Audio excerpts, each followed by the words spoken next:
क्या stock market की analysis जब हम लॉन्ग टर्म के लिए करते हैं तो चार्ट पैटर्न्स रियली बहुत इंपॉर्टेंट हो जाते हैं। खास करके जब मार्केट गिर रहा है तो हमारा एम क्या रहता है कि क्या ये मार्केट में करेक्शन हो रहा है और या फिर मार्केट बेयर मार्केट में जा सकता है। तो सबसे पहले इंपॉर्टेंट ये है समझना कि टेक्निकल एनालिसिस का आधार क्या है।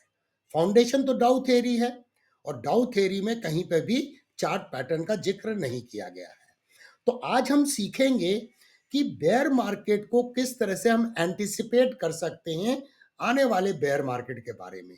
करेक्शंस तो फ्रीक्वेंटली मार्केट में होते रहते हैं, तो करेक्शन वर्सेस बेयर मार्केट ये समझना बहुत जरूरी है। अब अगर हम एक नजर डाउ थ्योरी पे डालें तो डाउ थ्योरी किन किन बातों के बारे में चर्चा करती है। पहला तो डाउ थ्योरी ट्रेंड्स के बारे में चर्चा करती है।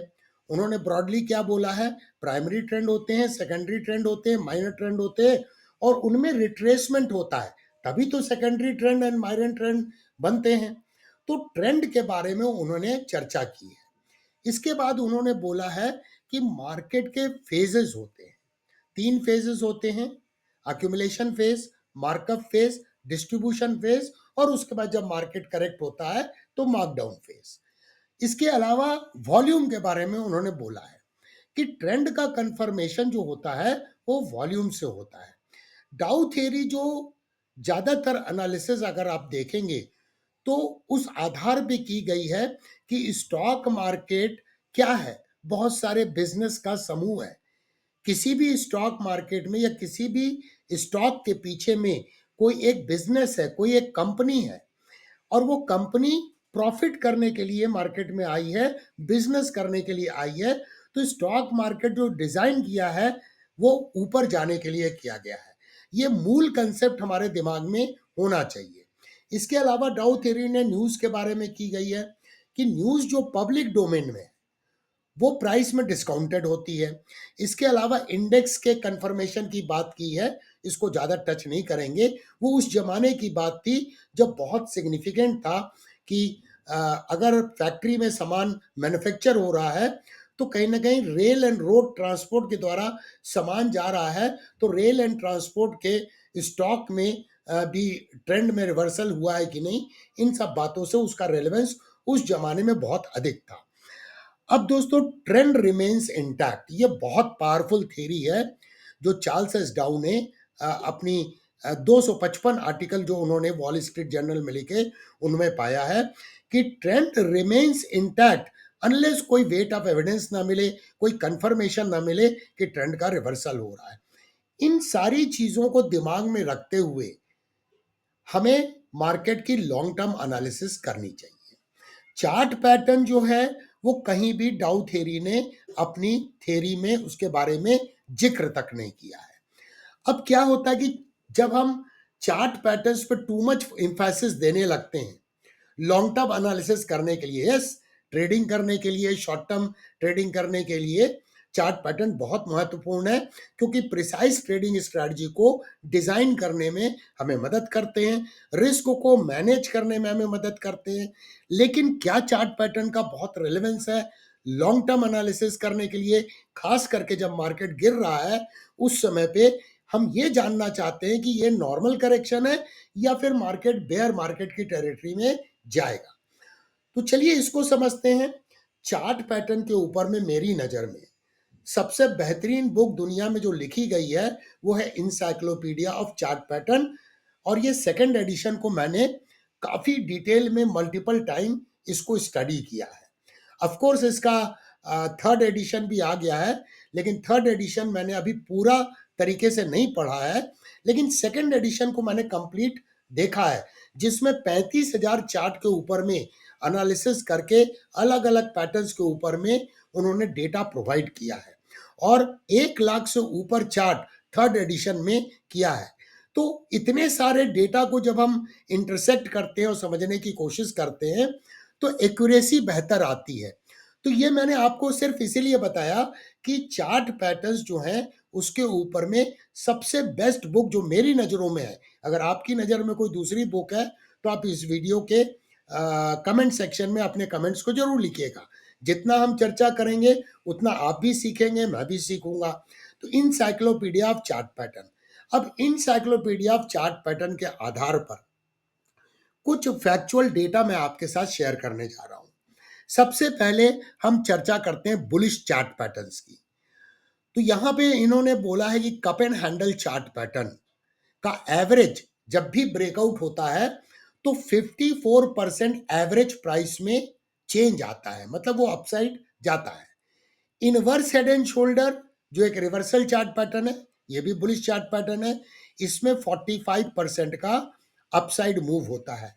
डबल बॉटम में 50% का, ट्रिपल बॉटम में 45% का, डिसेंडिंग ट्रायंगल में 38% का, रेक्टेंगल टॉप में 51% का, और बुल फ्लैग में 39%, असेंडिंग ट्रायंगल में 43% एंड राइजिंग वेज में 38%।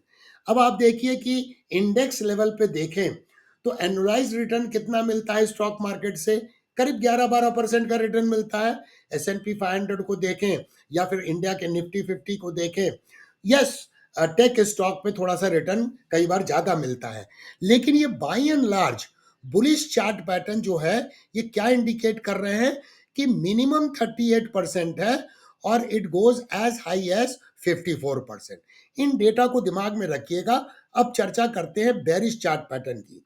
तो बेरिश चार्ट पैटर्न के हिसाब से देखिए, जब भी आपको इन्वर्टेड कप एंड हैंडल मिलेंगे तो प्राइस में चेंज होगा -17% का, रेक्टेंगल टॉप मिलेंगे -16% का, head and shoulder -16%, descending triangle -15%, ascending triangle -13%, bearish flag -9%, rising wedge -9% and bearish pennant जो एक तरह का फ्लैग पैटर्न ही है -6%।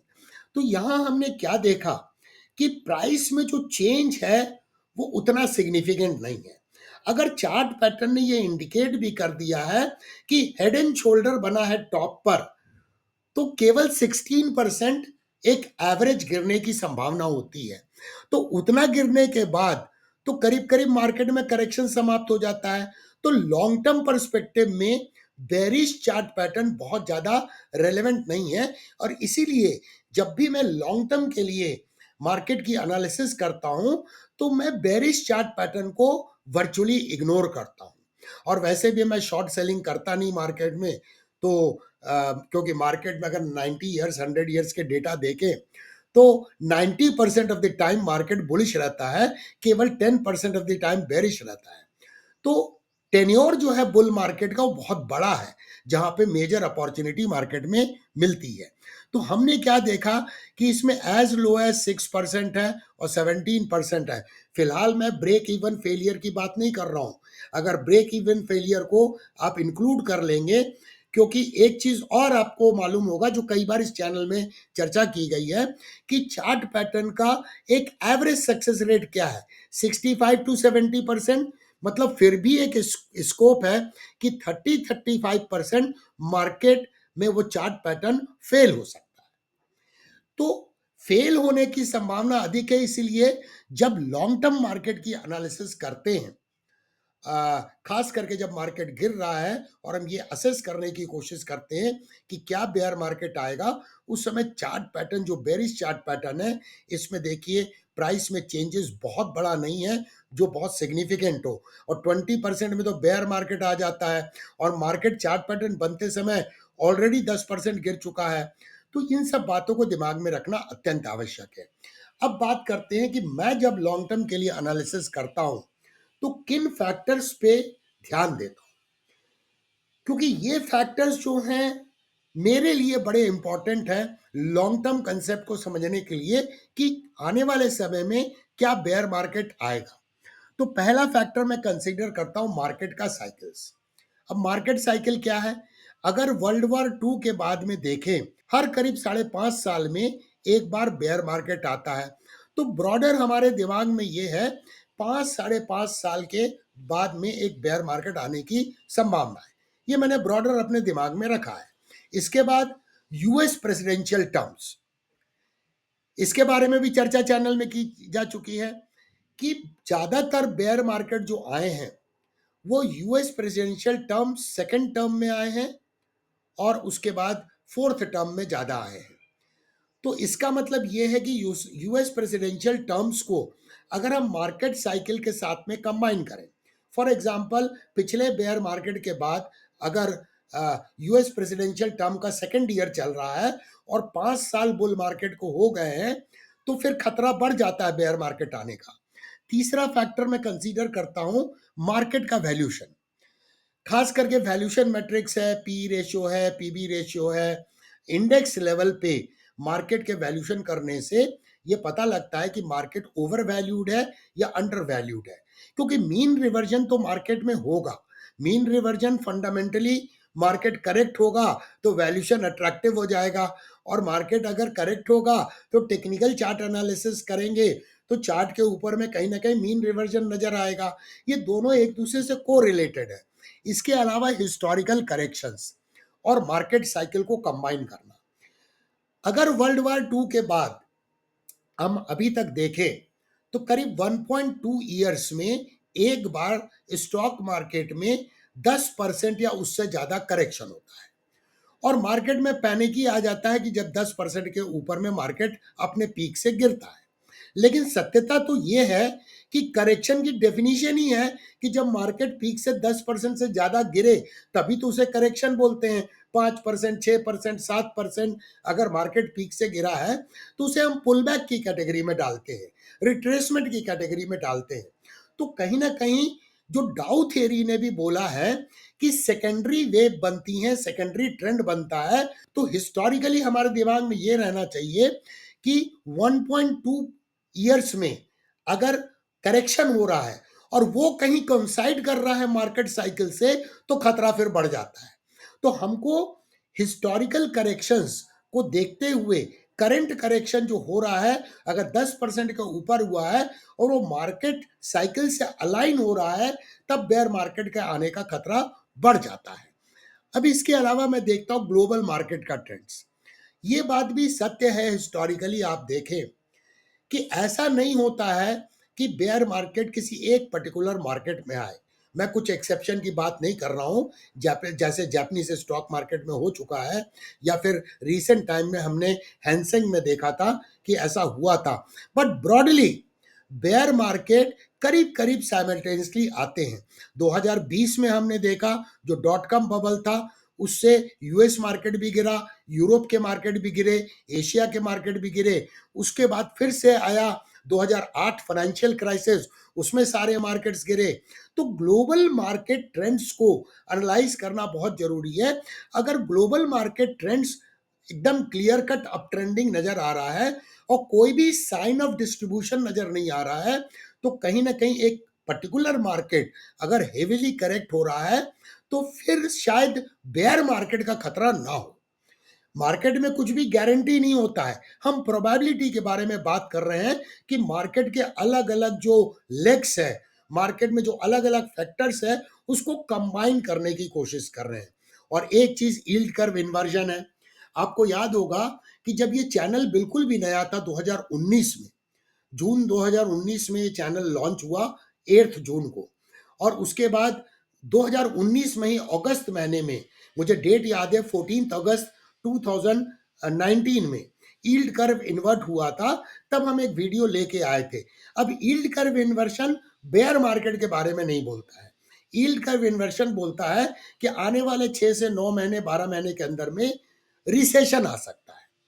अब हिस्टोरिकली अगर डेटा देखें तो अगर रिसेशन आने वाला है तो स्टॉक मार्केट एक लीडिंग इंडिकेटर है, और नॉर्मली बेयर मार्केट की शुरुआत रिसेशन के पहले होती है। हमने 2020 में देखा, 2000 में देखा, 2008 में देखा। तो स्टॉक मार्केट एक लीडिंग इंडिकेटर है। तो ये भी साथ में देखा गया है कि कई बार बेयर मार्केट तो आते हैं बट बाद में रिसेशन नहीं आता है। तो उस समय में जो ड्रॉडाउन होता है बेयर मार्केट में, वो यूजुअली लेस देन 30% होता है।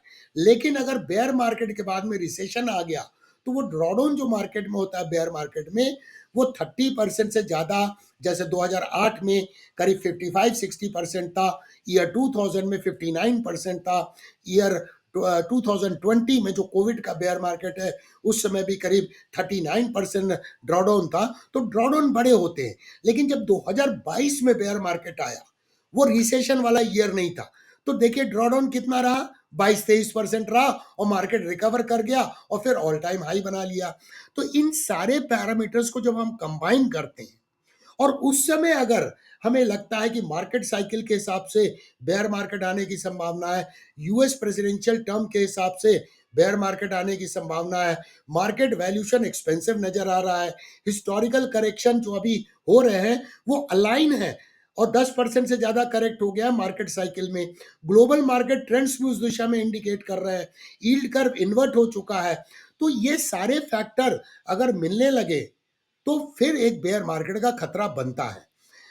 मैं हमेशा दिमाग में कुछ बातों को रखता हूं, पीटर लिंक के जो इंपॉर्टेंट सेइंग है या उनके कोट है। जैसे उन्होंने एक कोट दिया है, trick is not to learn to trust your gut feelings. Gut feeling का कोई जगह नहीं है स्टॉक मार्केट में, but rather to discipline yourself to ignore them. मतलब जो आपकी गट फीलिंग है ना, उसे इग्नोर करना ज्यादा जरूरी है। stand by your stocks as long as fundamental story of the company has not changed। मतलब फंडामेंटली अगर स्टॉक में कोई प्रॉब्लम नहीं आया है तो लॉन्ग टर्म वाले जो स्टॉक्स हैं उनमें आपको चिंता करने की जरूरत नहीं है, क्योंकि लॉन्ग टर्म कंसेप्ट के लिए एक बात और आपको दिमाग में रखनी है कि जो फंडामेंटली साउंड बिजनेस होते हैं वो बाउंसिंग बॉल की तरह होते हैं, वो करेक्ट तो होते हैं, रिट्रेस तो होते हैं, लेकिन बाउंस बैक कर जाते हैं। लेकिन अगर फंडामेंटली बैड बिजनेस के स्टॉक हैं तो हो सकता है कि वो गिरें और कभी लाइफ लॉन्ग वो रिकवर ना करें। पीटर लिंक का एक और कोट है जो मैं आपके साथ शेयर करना चाहूंगा और इसको मैंने पहले भी आपके साथ शेयर किया है। In the business of stock market, if you are good, अगर स्टॉक मार्केट के बिजनेस पे आप अच्छे हैं, नॉलेजेबल हैं, तो फिर आप 6 बार करेक्ट होंगे 10 बार में से। मतलब आप देखिए चार्ट पैटर्न भी 65 to 70% करेक्ट होते हैं। तो ये भी यही बोल रहे हैं कि अगर आप बिजनेस में एक्सेलेंट हैं, अच्छे हैं, समझते हैं चीज़ों को, फंडामेंटल्स को, टेक्निकल को, तो आप 6 बार करेक्ट होंगे 10 बार में मार्केट को प्रिडिक्ट करने में। You are never going to be right 9 times out of 10 times। मतलब ये पक्की बात है कि हमेशा आपका प्रिडिक्शन सही नहीं होगा। इसका मतलब risk management, money management, position sizing एक अहम रोल अदा करती हैं स्टॉक मार्केट में। या तो आप ट्रेड करते हैं और या फिर इन्वेस्ट करते हैं। तो दोस्तों प्रिडिक्शन जो है मार्केट का वो प्रैक्टिकली इम्पॉसिबल चीज है। एनालिसिस अलग अलग तरीके से करने में जो पैरामीटर्स मैं देखता हूं, मैंने जो आपके साथ शेयर किया, उनको देखने से हमारे एक्यूरेट होने की प्रोबेबिलिटी जो है वो बढ़ जाती है। मार्केट का प्रिडिक्शंस करना इम्पॉसिबल होता है दोस्तों, ये बात सत्यता है, इसे हमें स्वीकार करना होगा। तो ये कुछ इंपॉर्टेंट चीजें मैं आपके साथ शेयर करना चाहता था। अगर आपके दिमाग में कुछ बातें हैं तो कमेंट सेक्शन में आप कमेंट्स जरूर कीजिएगा। आपके व्यू पॉइंट्स इंपॉर्टेंट है, फीडबैक इंपॉर्टेंट है। जितना हम चैनल के ऊपर में कमेंट्स के माध्यम से इंटरेक्ट करेंगे, अलग अलग ओपिनियंस आएंगे, आपको भी फायदा होगा, मुझे भी फायदा होगा, क्योंकि लर्निंग जो है वो एक यात्रा है, वो कोई डेस्टिनेशन नहीं है। देखने के लिए धन्यवाद। फिर मिलेंगे दोस्तों अतिशीघ्र।